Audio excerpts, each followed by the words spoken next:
Then came the winter. One day I was standing a watch in the nursery.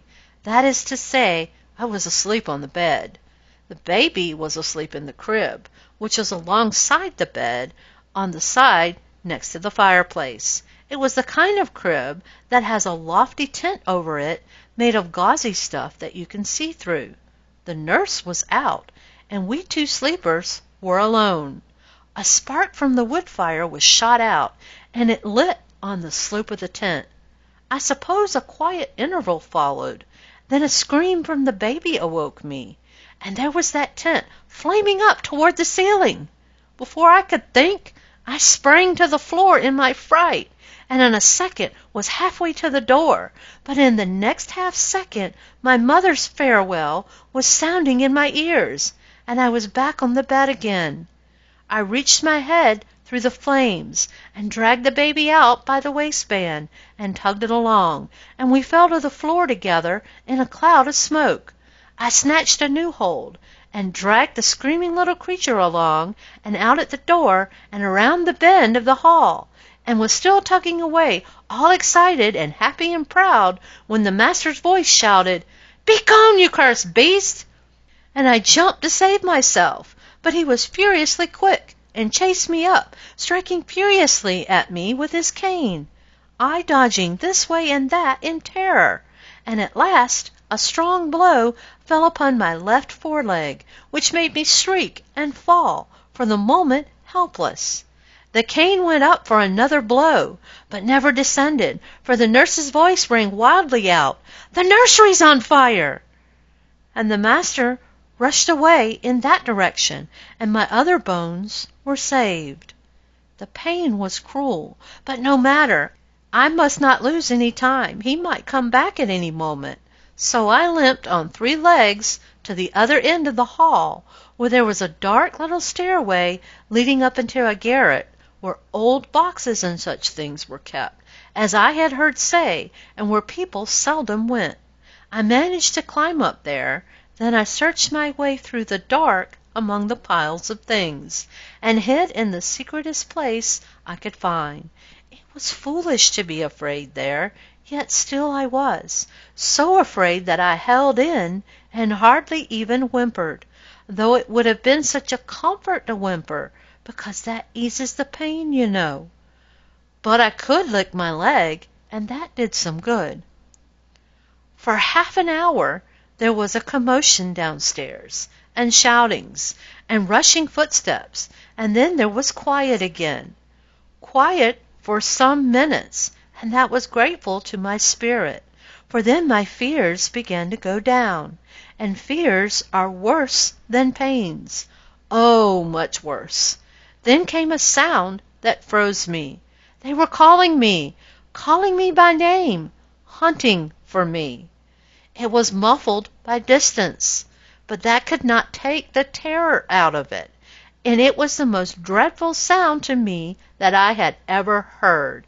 It went all about, everywhere down there, along the halls, through all the rooms in both stories, and in the basement and the cellar, then outside, and farther away, then back, and all about the house again, and I thought it would never, never stop. But at last it did, hours and hours after the vague twilight of the garret had long ago been blotted out by black darkness. Then, in that blessed stillness, my terrors fell little by little away, and I was at peace and slept. It was a good rest I had, but I woke before the twilight had come again. I was feeling fairly comfortable, and I could think out a plan now. I had made a very good one, which was to creep down all the way back down the back stairs and hide behind the cellar door, and slip out and escape when the iceman came at dawn, while he was still inside filling the refrigerator. Then I would hide all day and start on my journey when night came. My journey to, well, anywhere where they would not know me and betray me to the master. I was feeling almost cheerful now. Then suddenly I thought, why, what would my life be without my Poppy? that was despair. There was no plan for me. I saw that. I must stay where I was, stay and wait, and take what might come. It was not my affair. That was not what my life is, my mother had said. Then the calling began again. All my sorrows came back. I said to myself, the Master will never forgive. I did not know what I had done to make him so bitter and so unforgiving, yet I judged it was something a dog could not understand, but which was clear to a man and dreadful. They called and called, days and nights it seemed to me, so long that the hunger and thirst near drove me mad, and I recognized that I was getting very weak. When you are this way, you sleep a great deal, and I did. Once I woke in an awful fright. It seemed to me that the calling was right there in the garret. And so it was. It was Sadie's voice, and she was crying. My name was falling from her lips all broken, poor thing, and I could not believe my ears for the joy of it when I heard her say, "Come back to us, oh, come back to us and forgive. It is all so sad without our—" I broke in with such a grateful little yelp, and the next moment Sadie was plunging and stumbling through the darkness and the lumber and shouting for the family to hear, "She's found! She's found!"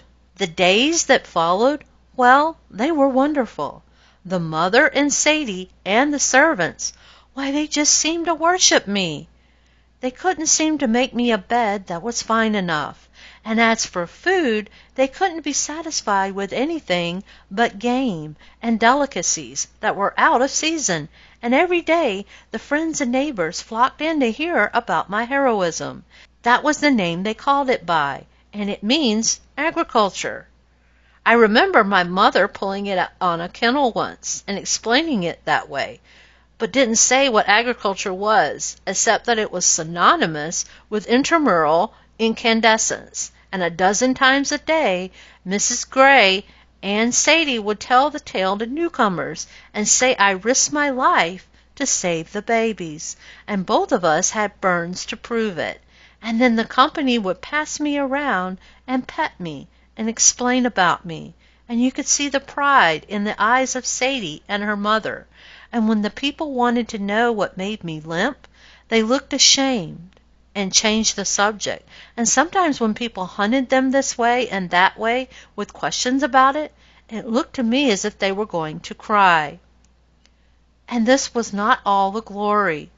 No, the Master's friends came, a whole 20 of the most distinguished people, and had me in the laboratory and discussed me as if I was kind of a discovery, and some of them said it was wonderful in a dumb beast, the finest exhibition of instinct they could call to mind.